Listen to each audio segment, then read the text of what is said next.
Russian Foreign Minister Sergei Lavrov warned the West there would be no mercy for what Moscow claims are attempts to disrupt Victory Day celebrations. Lavrov accused Western countries of using Ukraine as an instrument against Russia and said Moscow must eliminate what he called threats coming from Ukrainian territory. But behind this aggressive language is a very different mood in Moscow: fear, insecurity, and visible nervousness. Western countries and Ukraine tried and are still trying, I still don't know how it will end, to spoil the holy holiday, Victory Day. The President spoke on it. There is a statement from the Ministry of Defense, a statement from the Ministry of Foreign Affairs. I want to say frankly and with all responsibility, if the resurgent Nazis in the West do this now through Ukraine, there will be no mercy for them. How hard Russia is trying to justify its poor cut-down May 9 parade. This time, Kremlin spokesman Dmitry Peskov says last year's event was simply a big anniversary celebration, while this year is different. But the real question is much simpler. What does Russia still have to show? For the first time in almost 2 decades, tanks, missiles, and other heavy military equipment are not expected to roll across Red Square on Victory Day. The Russian Defense Ministry cites the current operational situation. In plain language, this is the war coming back to Russia. Ukraine's long-range drones have repeatedly struck deep inside Russian territory, from oil refineries and ports to military-linked facilities. And now the ceremony Putin has used for years to project strength is being held in a visibly reduced format. All measures are being taken to minimize the danger amid the terrorist threat. The parade will happen, but let's not forget that last year it was a large format anniversary parade, as it should have been on a round date. This year is not an anniversary year, but the parade will still happen. Yes, in a truncated format. So while Russia is celebrating victory, its current war has already dragged on longer than the Soviet Union's war against Nazi Germany. There is no victory in Ukraine, no quick triumph, no grand result to match the mythology. And more Russians are beginning to feel the gap between the story Putin tells every May and the reality of the war he started against Ukraine. Victory Day has been seriously damaged, first of all, by the feeling that there is no victory. And the feeling that we are getting further and further away from it is only growing. This year is a threshold. The war with Ukraine, the so-called special military operation, has now lasted longer than the Great Patriotic War.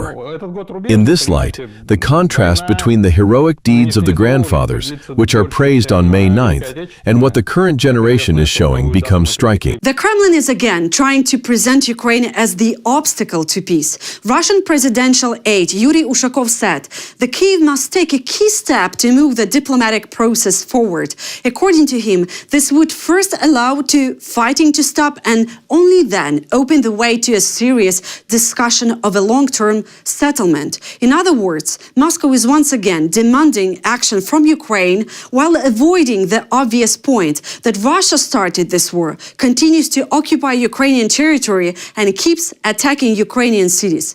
Ushakov claimed that all sides already understand what decisions are needed, so further attempts to convince each other largely lose meaning. He said Moscow is now waiting for a decision from Kyiv and President Zelensky that could significantly advance the process. This comes after Ushakov himself effectively put negotiations on hold, saying the Kremlin would continue talks only after Ukrainian forces leave Donbass. So Russia first sets impossible conditions, then accuses Ukraine of not doing enough for diplomacy.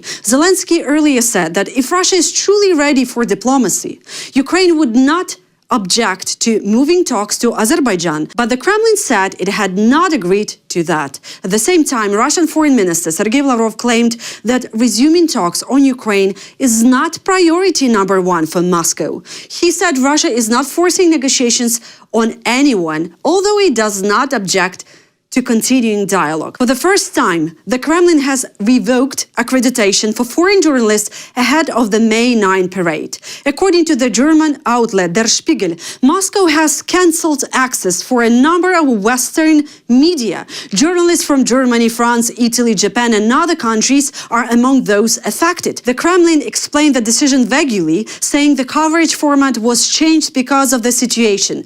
But Moscow clearly does not want unwanted images from Red Square reaching the foreign press. So as usual, the Kremlin will try to control the picture itself.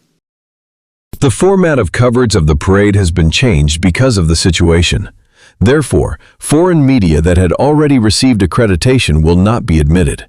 Other foreign outlets were told that only Russian journalists would be allowed to cover the event. This is the first time at a May 9th parade that foreign media were first accredited by the Kremlin and then had their accreditation withdrawn.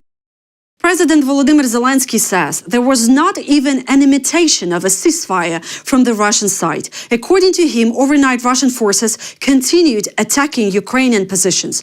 Russia also used more than 850 drones of different types, including FPV drones, Landsats, and reconnaissance UAVs.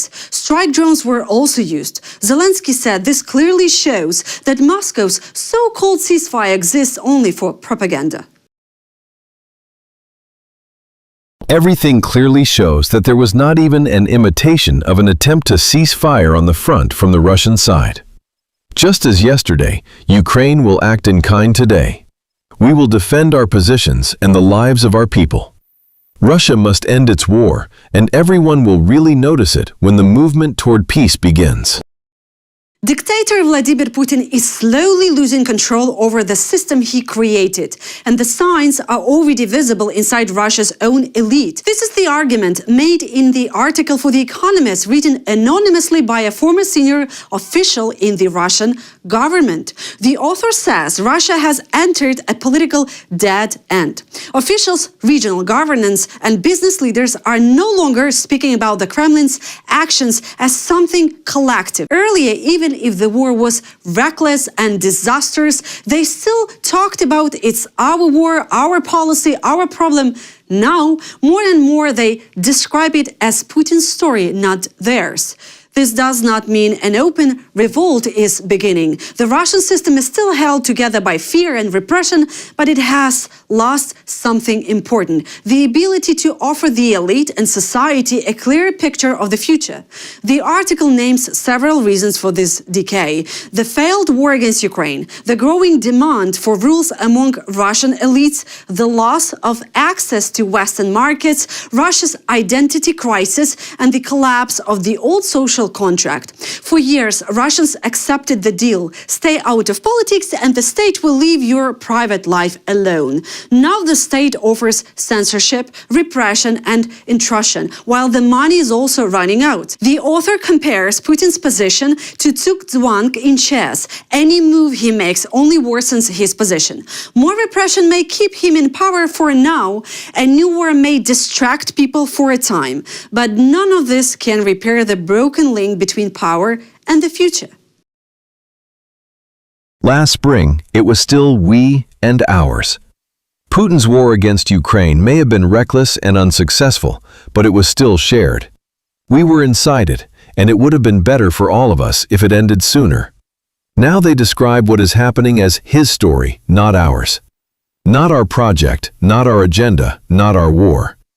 Putin may respond by tightening repression. He may start another war, but these steps will only make the situation worse. He can no longer restore the link between power and the future. He can only make the break bloodier and more dangerous. Europe is preparing for possible direct talks with Russia on ending the war in Ukraine. And according to Financial Times sources, this is starting to look less and less like speculation. European capitals are increasingly frustrated with the way Donald Trump's peace efforts are moving. So the EU is now looking for its own format. European Council President Antonio Costa says the EU has the potential to negotiate with Putin. He says he is already speaking with the leaders leaders of all 27 EU member states to understand how Europe should organize itself when the right moment for talks with Moscow comes. Costa says this idea has the support of Ukrainian President Volodymyr Zelensky. The Ukrainian President's office confirmed that the issue was discussed and Europe needs stronger coordination and stronger voice. One possible option is to appoint a single European representative who could speak to Russia on behalf of the EU. But the EU still has no common position. It's not clear who should speak to the Kremlin, when such talks should begin, or what exactly Europe should offer Putin. EU foreign policy chief Kaja Kallas warns against the wrong approach. Europe should not beg Russia for negotiations. Instead, it should put Moscow in a position where it is forced to enter real talks. After reports that Europe is preparing its own possible channel for talks with Russia, the Kremlin is making it clear it still wants the Americans in the room. Kremlin spokesman Dmitry Peskov said Moscow is open to continuing the negotiation process on Ukraine and hopes US mediation will continue. At the same time, he admitted that American negotiators are now focused mainly on Iran. Slovak Prime Minister Robert Fico is going to Moscow with a message from Volodymyr Zelensky for Putin, according to Slovakia's foreign ministry. In Bratislava, however, his trip is already causing a scandal. The opposition wants parliament to condemn the visit, saying Fico is breaking the EU and NATO line and isolating Slovakia. Robert Fico is once again betraying Slovakia. This trip is not about honoring memory.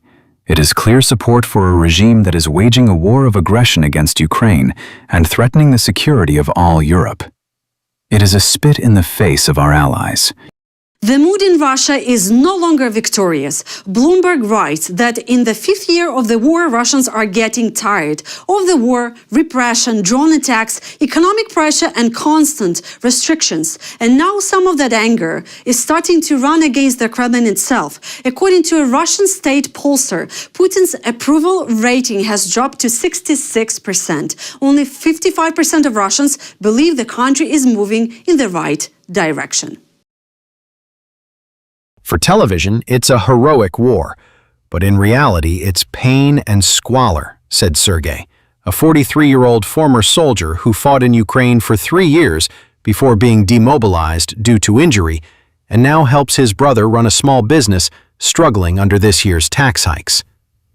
It's not true that everyone at the front wants the war to continue. Normal people want peace. That's all for now. For more content about the world and Ukraine, please subscribe.